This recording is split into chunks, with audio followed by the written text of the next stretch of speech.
ট্রলিটা বিক্রয় করা হবে ডাবল চাকার হাইড্রোলিক ট্রলি। পিছনে ব্যাকপোর্ট ট্রাকের ডিফারেন্সিয়াল আছে। মোটামুটি 4টা চাকাই ফ্রেশ, কোনো খাওয়া পচা মরিচা নাই। ডালাটা নতুন করে সাইড বাঁধানো হয়েছে। তো যাদের প্রয়োজন দেখতে পারেন। আর ঠিক আছে, ফ্রেশ আছে, সিট মিট আছে 15টা নি হাইড্রোলিক জক লাগানো, ফ্রেশ, কোনো খাওয়া পচা মরিচা নাই।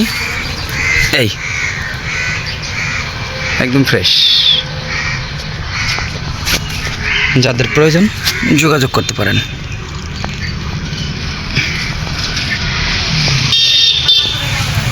আমাদের কাছে 2টা ট্রলি আছে, আর একটা ট্রলি আছে সেম, কিন্তু ওইটা কাজ করতে দিয়েছি ওয়ার্কশপে। তো যেটা নেন নিতে পারেন। 1,55,000 শুধু ট্রলি, এটাই ফিক্সড। 2টা ট্রলি আছে 1,55,000, এটাই ফিক্সড রেট। দুটোটাই ফ্রেশ ট্রলি। হ্যাঁ, কার পছন্দ হলে যোগাযোগ করবেন।